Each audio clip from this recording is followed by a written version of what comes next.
Hi friends, നമ്മളിന്നിവിടെ ഉണ്ടാക്കാൻ പോകുന്നത് ഒരു ഫ്രൂട്ട് കസ്റ്റാർഡ് പുഡിംഗ് ആണ്. കുട്ടികൾക്കൊക്കെ ഇത് വളരെ ഇഷ്ടപ്പെടുന്ന ഒരു ഐറ്റമാണ്. ഇതിനായി വേണ്ടത് 2 കവർ പാല്, പഞ്ചസാര ആവശ്യത്തിന്, കുതിർത്ത് വച്ചിരിക്കുന്ന കസ്കസ്, വറുത്ത് വച്ചിരിക്കുന്ന സേമിയ, ചെറുതായി അരിഞ്ഞെടുത്ത മാങ്ങ, മുന്തിരിങ്ങ, ആപ്പിൾ ചെറുതായിട്ട് അരിഞ്ഞത്, പാൽപ്പൊടി, കസ്റ്റാർഡ് പൗഡർ, അരമണിക്കൂറോളം കുതിർത്ത് വെച്ച ചവ്വരി. ഒരു പാത്രത്തിലേക്ക് നമുക്ക് പാൽ പൊട്ടിച്ചൊഴിക്കാം. സ്റ്റൗ കത്തിച്ച് പാല് ചൂടാക്കാനായിട്ട് വയ്ക്കാം. പാട കെട്ടാതെ നന്നായിട്ട് ഇളക്കി കൊടുക്കുക. ചെറുതായി ചൂടായ പാല് കുറച്ചൊരു ബൗളിലേക്ക് നമുക്ക് മാറ്റി വയ്ക്കാം. ഇതിലേക്ക് 1 സ്പൂൺ കസ്റ്റാർഡ് പൗഡറും 1 സ്പൂൺ പാൽപ്പൊടിയും ചേർത്ത് കട്ട കെട്ടാതെ നന്നായിട്ട് മിക്സ് ചെയ്തെടുക്കാം. പാല് നന്നായിട്ട് ചൂടായിട്ടുണ്ട്.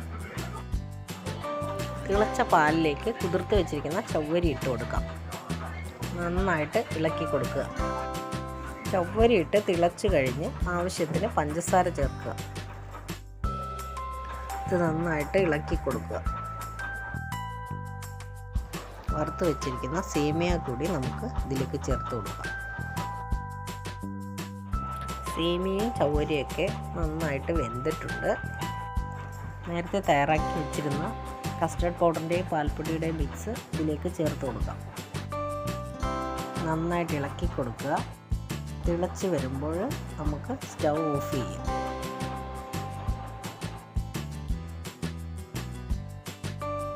രണ്ട് മണിക്കൂറോളം നമുക്ക് ചൂടാറാനായിട്ട് വയ്ക്കാം. ഇത് നന്നായിട്ട് ആറി കുറുകി വന്നിട്ടുണ്ട്. ഇതിലേക്ക് നേരത്തെ അരിഞ്ഞു വെച്ചിരിക്കുന്ന ആപ്പിള്, മാങ്ങ, മുന്തിരി ഇവയെല്ലാം നമുക്ക് ചേർത്ത് കൊടുക്കാം. എൻ്റെ കയ്യിലുണ്ടായിരുന്ന ഫ്രൂട്ട്സ് ഉപയോഗിച്ചാണ് ഞാനിത് തയ്യാറാക്കിയത്. നിങ്ങൾക്ക് വേണമെങ്കിൽ വേറെ ഏതെങ്കിലും ഫ്രൂട്ട്സോ ഡ്രൈ ഫ്രൂട്ട്സോ ഒക്കെ ഇതിൽ ആഡ് ചെയ്യാവുന്നതാണ്. കസ്കസ് കൂടി ഇതിലേക്ക് നമുക്ക് ചേർത്ത് കൊടുക്കാം. ചൂട് കാലത്ത് നമ്മുടെ ശരീരത്തിന് വളരെ ഗുണം ചെയ്യുന്ന ഒന്നാണ് കസ്കസ്. ഫ്രൂട്ട് കസ്റ്റാർഡ് പുഡിംഗ് റെഡി ആയിട്ടുണ്ട്. ഇത് നമുക്ക് തണുപ്പിച്ചോ അല്ലാതെ ഉപയോഗിക്കാം. ഇനി ഇതൊരു ബൗളിലേക്ക് സെർവ് ചെയ്യാം.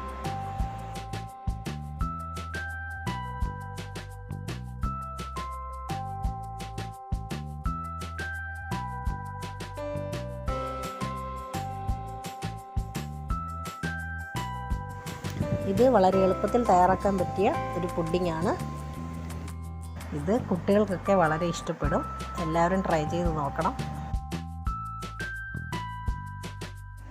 ഈ വീഡിയോ നിങ്ങൾക്ക് ഇഷ്ടമായെങ്കിൽ ലൈക്ക് ചെയ്യുക, ഷെയർ ചെയ്യുക, സബ്സ്ക്രൈബ് ചെയ്യുക.